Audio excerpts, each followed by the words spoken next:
any action that strengthens the ego, become alert. Shy away from it. More you work on it, closer you will get to experiencing the true love. So according to the time schedule, we'll take a pause here and open for any questions, discussions, comments.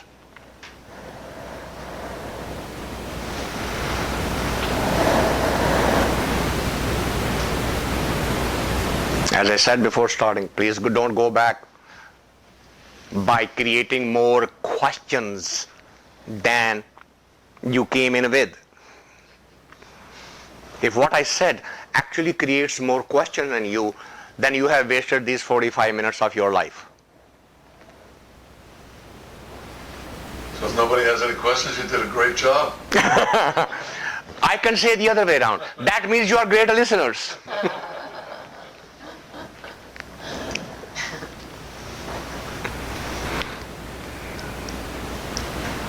The credit goes to the listening.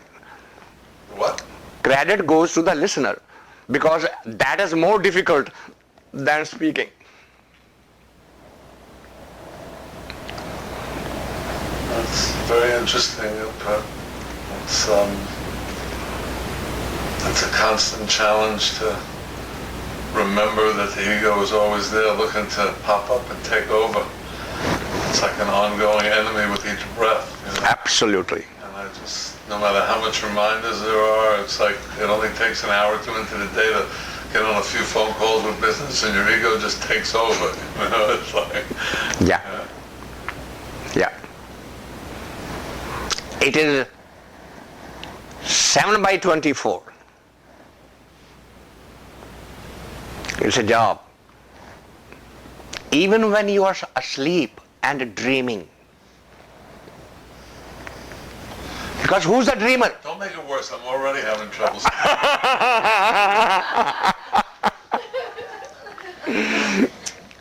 The dreamer is still alive.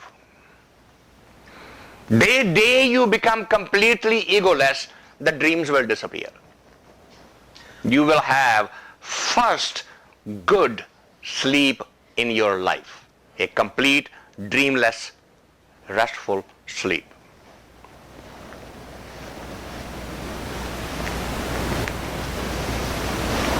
Even in our sleeping pattern, the ego is still working. It is so hideous. It's so deeply ingrained. A meditator has to know these things so that he doesn't get satisfied with little progress here, little progress there. Hey, I am a saint now. I've always been curious about why the divine created such complicated beings.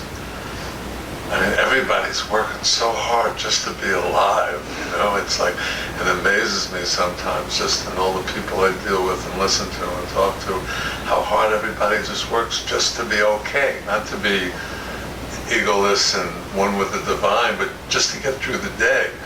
You know, that we're so complicated, there's so many dynamics flying around in our head, driving us all day long. Why didn't he just make us kind of simple, stupid, you know, make it easy on us, you know? Okay. Let's go into it slightly.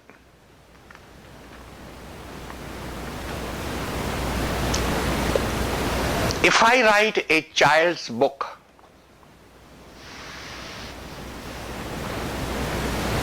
which says Humpty Dumpty went up the hill, etc., etc. As a grown up, would you enjoy that story? As a child, you did. But as a grown up, would you enjoy that story? You want now the story to be a little more complicated, don't you? more complicated the drama, more fascination you get. These are various stories written. Because unless these stories are interesting, you'll throw the book away. You won't play. The creator isn't vindictive. He's not having fun at our misery. On the contrary. You could have fooled me. On the contrary. He's just giving us the story which we will continue living and enjoying and not throw the book away. Isn't the whole idea of enlightenment to let go, to be unattached, and not to get involved in the drama? That's why you got it. That's why the enlightenment means don't get attached with the story. It is just a story. Albeit unique for you.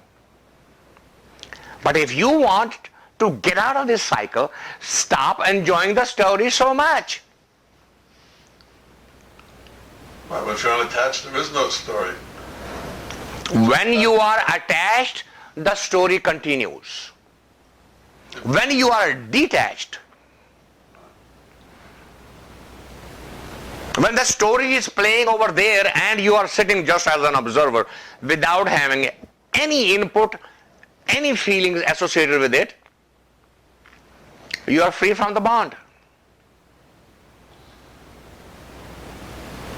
So if you are not free from the bondage, it is a clear sign that you are still enjoying the story.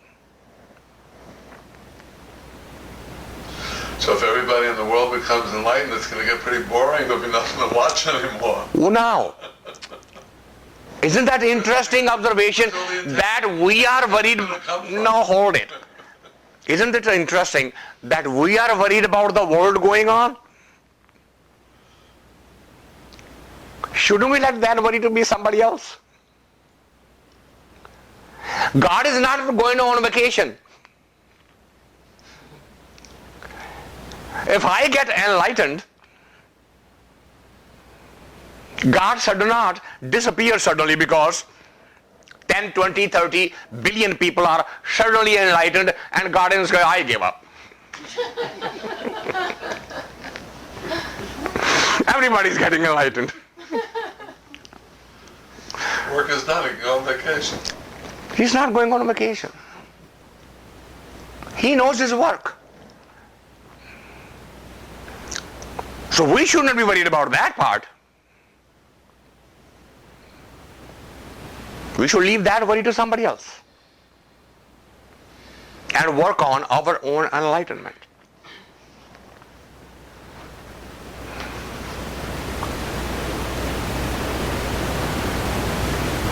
This is a very, very common argument by the ego who wants to survive. Look, if I come and start strangling you, are you not going to fight back for your survival? So if you start